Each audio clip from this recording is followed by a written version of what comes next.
Estamos en Confrontación, el espacio de la Libre Especial. Hoy es un invitado muy especial, Su Excelencia Monseñor Luis Marín Merlano, arzobispo de Nueva Pamplona. Monseñor Merlano fue ordenado sacerdote el 29 de junio del año 1971. Ha sido canciller vicariado, rector de la Escuela Normal San Pío X, rector del Seminario Mayor San Pío X en Medellín, director de la Pastoral Social y ecónomo del Vicariado y Vicario General. El 21 de mayo de 1988 fue nombrado obispo prelado de Tibú y recibió la consagración episcopal el 3 de julio siguiente. El 19 de abril de 1995 fue nombrado obispo de Cartago, donde estuvo 15 años. En el mes de marzo, el Papa Benedicto XVI lo nombró como arzobispo de Nueva Pamplona, donde todavía estamos acá en la ciudad mitrada precisamente. Monseñor, ¿cómo vivió su niñez? ¿En qué labores se desempeñaban sus padres? Hablemos de su familia, Monseñor. Buenas noches. Buenas noches. Pues yo nací en Cartagena. Mi padre era contador y mi mamá también. Ambos fueron contadores. Él era el contador general de la Armada Nacional y pues estuvo en ese cargo hasta que murió, desde que yo lo recuerdo hasta que murió. Murió relativamente muy joven, de 55 años, en 1967 en Bogotá. Monseñor, usted comenzó estudiando medicina, 4 o 5 semestres en la Universidad Nacional. ¿Qué pasó? Yo terminé bachillerato hace 50 años, en el año 1963, e ingresé a la Facultad de Medicina. No tengo seguridad si tenía yo vocación para esa carrera. Realmente estaba un poco desorientado vocacionalmente, terminé bachillerato muy joven. Entonces, bueno, un compañero que se presentaba a la Facultad de Medicina en la Universidad Nacional, me presenté con él. Lamentablemente yo pasé y él no pasó. En esa época no había ICFES, sino que todos nos presentábamos a la facultad. Era muy solicitada la Facultad de Medicina, entonces era una gran cantidad de estudiantes, 1.200, 1.300 aspirantes para 100, 120 cupos. Pero claro que él después sí ingresó a otra universidad el año siguiente y es un excelente médico, actualmente ejerce en Barcelona. Y estando en la universidad fui a una misión al Chocó, y eso pues como que me cambió la vida y me hizo despertar en el corazón ese deseo de servirle al Señor. A mí me admiró mucho el trabajo de los misioneros allá en el Chocó. Eran personas muy abnegadas, muy trabajadoras, que sacaban adelante la civilización, pues tenían la educación, compromiso muy profundo con esas personas necesitadas, y me fui al seminario y me ordené para esa zona, que era una zona misionera, era el Vicariato Apostólico de Ismina, y allí estuve todo el tiempo de mi sacerdocio hasta que me nombraron obispo para Tibú. Allí es donde se cristaliza ese servir a Dios. Sí, yo creo que la ida al Chocó para mí marcó algo muy importante, muy definitivo. Tal vez era un joven que no había nunca experimentado lo que eran esas situaciones difíciles, el trabajo de los mineros. Además que el Chocó es un lugar muy atractivo, tiene un folclore muy rico, es una gente con una espiritualidad muy propia, que llama la atención, que acoge, que embruja en cierto sentido, embruja. Yo creo que el Chocó tiene un embrujo particular y por eso, a pesar de que las condiciones no eran las mejores ni las más fáciles, todo el que va al Chocó y trabaja allá sale de allá llorando, porque es realmente, se apega a uno mucho, y la gente, cuando de verdad lo acoge a uno con cariño, como me ocurrió a mí, pues se siente muy bien en ese medio. ¿Es un abandono total el del país o el del gobierno nacional con esta zona del Chocó? Ciertamente es una zona muy deprimida. socioeconómicamente, pero es una zona que, como ya lo dije, tiene un folclore propio, único, específico. Esa zona del Pacífico es una zona, qué sé yo, digamos que los esclavizados, porque el nombre esclavo ya debe abolirse, nadie es esclavo, todos somos libres, pero algunas personas inhumanas esclavizan a otras. Los esclavizados que llegaron allá a trabajar en las minas, especialmente aquellos que se escaparon del trabajo minero y empezaron a sembrar, a hacer agricultura, a explorar en las zonas del Baudó, de la costa del Pacífico, fueron creando una cultura muy propia. Es una cultura profunda, la profundidad de esos lugares que no tenían pues un servicio de energía eléctrica, que las tradiciones se comunicaban oralmente, que la gente expresaba sus sentimientos con cantos que superviven a pesar de los siglos, esos cantos tradicionales del África, especialmente para los difuntos, los llamados alabaos hoy en día, y también los que se volvieron cristianos como los arrullos del niño, lo que nosotros llamaríamos villancicos, pero que ya tienen un ritmo y una especial como resonancia en el corazón de las personas. Entonces todo eso pues hace que uno quiera y ame esa tierra a pesar de las dificultades que se encuentran allá. Su Excelencia, el Papa Benedicto XVI lo nombró arzobispo de Nueva Pamplona. En ese momento, ¿qué sintió? Y hoy, que el Papa renuncia a su postulado, ¿cómo se encuentra? Bueno, cuando me nombraron para Pamplona, yo estaba viviendo una situación muy particular, estaba muy enfermo.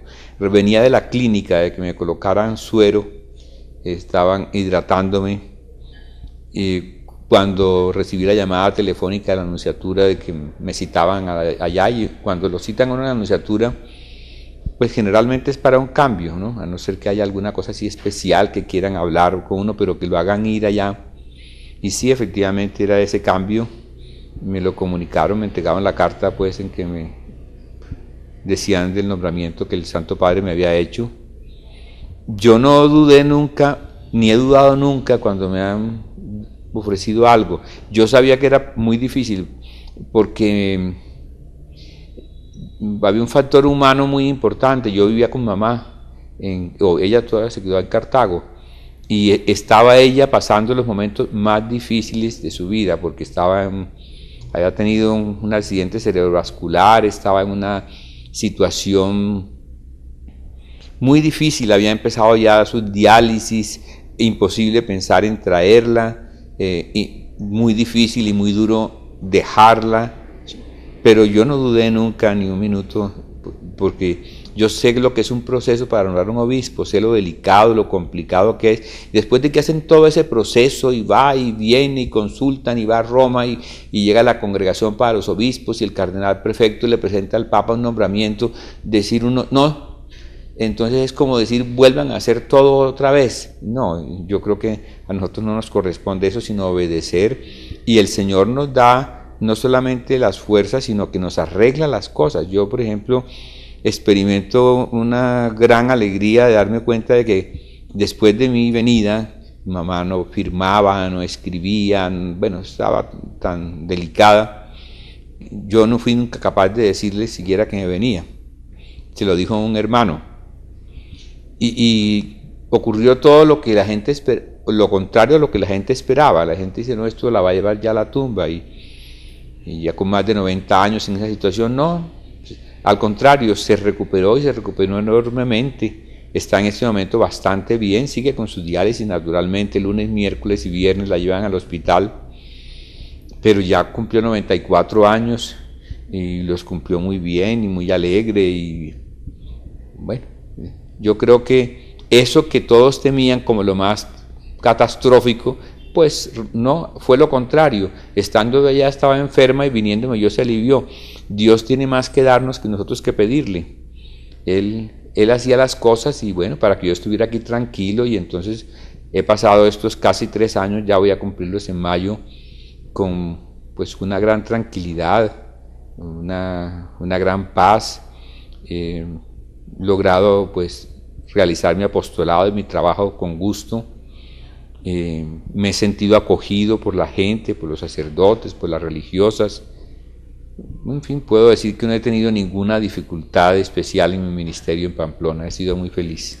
Su Excelencia, la segunda parte de la pregunta. ¿Cómo se siente hoy después de la renuncia del Papa Benedicto XVI? Pues ya han pasado varios días después de haber escuchado ese primer día la renuncia, ¿no? No puedo negar que en el primer momento hubo una inmensa conmoción, así lo llamo yo, una conmoción espiritual, una cosa que como que le mueve a uno el piso, pues al fin y al cabo la Iglesia es eminentemente jerárquica y eminentemente monárquica, está, como dice el Evangelio, establecida sobre la roca de Pedro. Tú eres piedra, y sobre esta piedra edificaré mi iglesia. Pedro significa piedra, es una roca, y eso es lo que no la hacen inconmovible. Precisamente cuando en estos días se han suscitado tantos comentarios periodísticos de los motivos de la renuncia, pues uno comprende, ¿no es cierto? Si yo tengo una mirada turbia, todo lo veo turbio. Si yo tengo unos lentes opacos, todo lo veo opaco. Si las personas están acostumbradas a ver las instituciones del mundo, donde se mueven los intereses de la politiquería, del poder, de las influencias, de las zancadillas, entonces miran la Santa Sede y el gobierno de la Iglesia con los mismos ojos.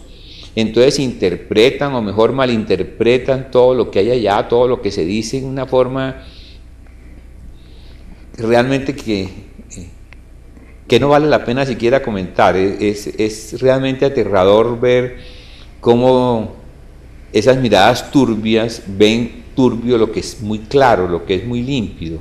El Santo Padre se sintió cansado en un momento de su vida en que dice: en los últimos meses he experimentado más y más la debilidad de mi cuerpo y de mi espíritu. Con sus 86 años y con esa responsabilidad ve eso y renuncia, pero entonces vienen todas las intrigas y los pensamientos de que hay detrás, de que hay delante, que quién no sé qué, que unas intrigas del Vaticano. No, en el Vaticano hay una gente tan buena, tan santa, tan entregada a la Iglesia, tan comprometida con la evangelización, pero bueno, no estamos exentos. Ahora, cada palabra después de ese momento de conmoción que el Papa decía, la interpretaban pues con esa misma mirada. Por ejemplo, el miércoles de ceniza el Papa celebra la Santa Misa, fue el día siguiente de haber anunciado su renuncia. Entonces dicen en los periódicos: el Papa denunció la hipocresía en la Iglesia. Sí, claro que habló de la hipocresía, pero es que el Evangelio de ese día nombraba 3 veces la palabra hipocresía. Es el Señor que dice: cuando vayan a ayunar no sean como los hipócritas que están doblando la cabeza para que la gente lo note. Cuando den limosna no sean como los hipócritas que lo están pregonando, sino que la mano derecha no sepa lo que hace la izquierda. Cuando hagan oración, váyanse al interior de su pieza, hablen con el Padre que ve en lo profundo los va a escuchar, no sean como los hipócritas. Entonces, ¿qué va a decir uno en la predicación sino lo que el Evangelio dice? Bueno, el Papa denuncia hipocresía en la Iglesia. No, esa denuncia la dijo Jesucristo en un momento determinado y existe siempre. Lo más grave de la hipocresía es que nadie se confiesa hipócrita. Todos dicen que los hipócritas son los otros, pero realmente es algo que acompaña mucho la condición humana. Entonces, con la primitiva conmoción viene luego la sorpresa de escuchar tantos comentarios tan extravagantes y tan sin fundamento, y cada vez que uno ve estos periodistas nuestros como dándose las de vaticanólogos que conocen y con las palabras tan mal empleadas que no conocen de lo que están hablando, dice uno: realmente no podemos decir nada. Sencillamente ellos miran la Iglesia con los ojos que tienen y sus ojos están acostumbrados a ver otras realidades.